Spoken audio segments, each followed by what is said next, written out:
Welcome to Behind the Design with Jacqueline Green. I'm a marketing pro, entrepreneur, and mom of two. I blend my experiences in marketing, interior design, and education with a side of humor to help small business leaders grow their businesses.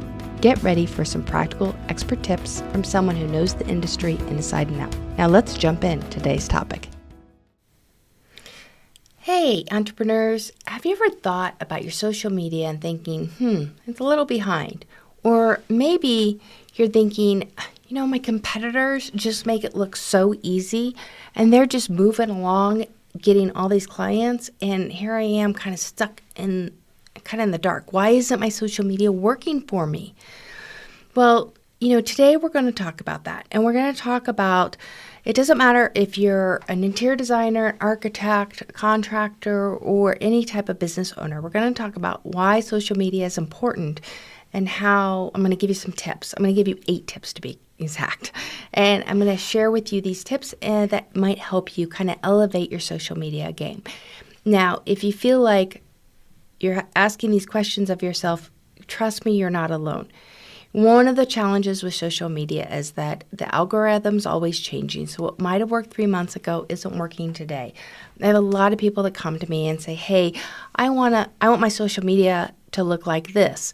And I'm looking at what they're pointing to, and it's like 2 million followers, and you have 200 followers. There's a big difference there, and the strategy and what you use is really different.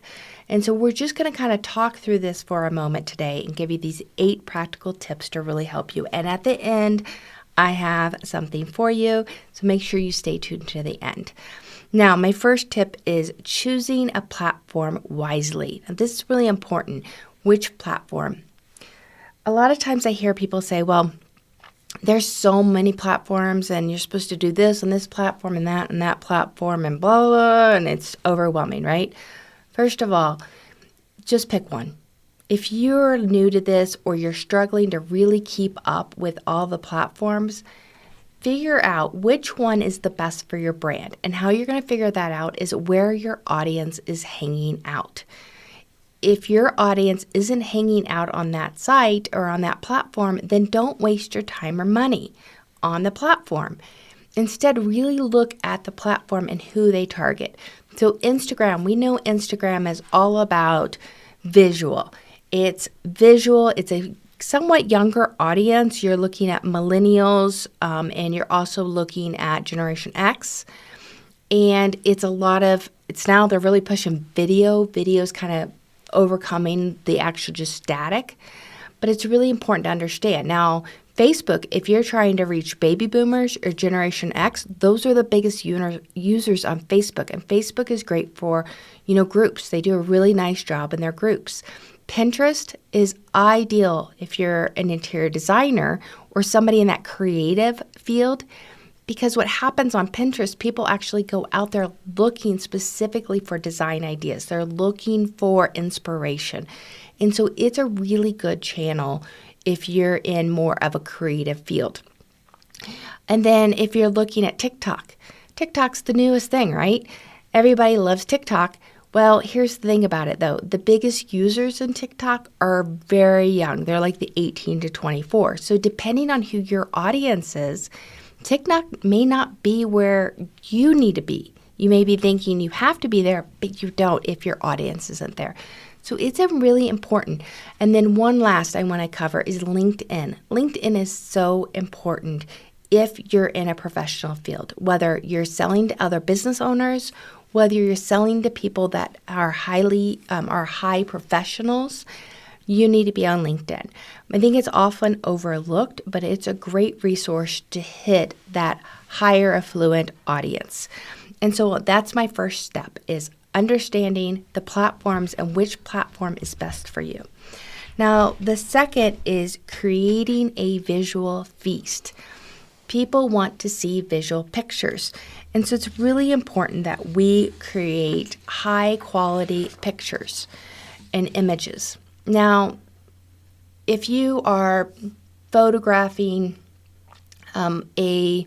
before versus an after, the before doesn't need to be photographed by a professional, and the after doesn't either. You can actually take photographs. Phones are really good now as far as the iPhone or the Androids in taking pictures. You can get a nicer camera and take pictures.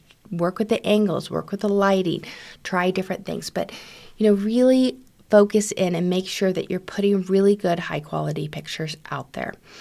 Because people are going to look at that and they're going to judge your brand based on those pictures. The same with video. Your video has to actually, look like you know what you're doing, even though you probably maybe not know what you're doing. But try to make it look good. Now, some things can be changed in editing, of course. Now, my next one is telling a story. Now, the pictures aren't enough anymore. You got to tell a story. The storytelling is really important. And so, for instance, if you worked on this big project, what's the story behind that? What did the client want? How did you meet the client's needs? What was your process in developing that? What challenges did you come across that you overcame while developing this project? And so it's really important to kind of spell that out and tell a story. People love stories and they love drama. They love the before, they love the after, they love all the in-betweens. So don't be afraid to put yourself out there, be visible, and be sure that you're telling a story that's going to sell your brand. Now, the next one is prioritizing your engagement. So often people go out on social media and they just post and post and post. I see this all the time with businesses. But what they're missing is, and what they're not doing, is the engagement part. And that's what really elevates. Now, when I say engagement, that's, making comments on other people, really being resourceful and really thoughtful. The word thoughtful. Really being thoughtful when you respond and saying things like, hey, I really like that. Or what I've been doing is I look at a lot of interior designers, and so I'm always asking, hey, what wallpaper is that? Or is that, and I'll ask a question about something in the picture. Or where'd you get those lights? You can be really thoughtful in asking those questions. Now, also, I'm really curious. I'm actually kind of nosy. So I want to know those answers. But you want to engage and start a conversation. You also want to get them out of just the comments and into your DM. So a lot of times you can say, hey, DM me if you want more information about this. And by bringing them into your DMs, you're able to have a more one-on-one conversation. And that's really how you take social to the next level. That's how you're going to actually develop those relationships. And if you have a lead magnet or something that you offer for someone to come on your email list, offer that up. Give them a link to your landing page and say, hey, I offer this for free. It might help you. And hopefully that's also going to increase your email list. Okay, my next recommendation is hashtags and geotagging. Now, hashtags are pretty well known. You know that you have to use different hashtags, right? Well, when we're looking at hashtags, you want to look at kind of a mix. You want to look at hashtags that are trending, but you also want to add in your location if you are specific, if you serve a specific audience, and you want to add in hashtags that maybe are a little off the beaten path. So you have to kind of mix it up. You don't want too many, but you also don't want too little. I know, like 1 minute it'll be like, oh, you need 25 hashtags. The next minute's like, only use 3. What the answer is, I don't know, probably somewhere in between. But what you do is you just kind of test it and see. Look at and search on different platforms for those hashtags and see what's coming up. Do you need to be part of that overall messaging or overall group? And that's where you belong, or are you picking the wrong hashtags? Geotagging is something a little bit different. So if you're very geographical serving, so if you're an interior designer and you only serve the Denver metro area, or you're a contractor and you only serve, Chicago, you want to make sure you put the geotraffic tracking in there as well, because that will allow you to be seen in front of people within your local market, and you can pull more potential prospects and clients rather than a whole broad. And so that's really important. Now, the next one is be consistent. Now, when I say be consistent, it's a couple different things. Be consistent means your brand. So your post, and no matter which platform you're Your posts need to look consistent, like, yep, I know that's that company. Your colors, your brand, your logo, what you're saying, it all kind of has to make sure they all kind of feel the same. Because remember, branding isn't about the logos and colors. However, it does remind us in our brain when we see those things. But it's also that feeling you give somebody and the perception that you give. Now, next on consistency is it's constantly showing up, constantly showing up, constantly showing up. If you start and you do really well for a week or two and then all of a sudden nobody hears from you for 2 months, that's not good. On social, you really get rewarded for constantly being up there. Now, each platform has a recommendation. LinkedIn, they only recommend you posting 3 times a week. But on Instagram or Facebook, they want you posting a lot more. And so you kind of have to weigh that out of what you're posting. But you have to be consistent. So even if you only do 3 times a week, 3 times a week, every single week. And as you go along, it gets easier. Now, what I always recommend is batching your time. So the beginning of the month or whenever you're working on the following month, take 4 hours and just try to brainstorm and create all kinds of different social posts that you can add and put out there. Now, we have a great tool for this, and I'm going to give it to you at the end. It'll be in the description as well, the links, called a 30-day social media calendar, and it walks you through all of that, how to do that.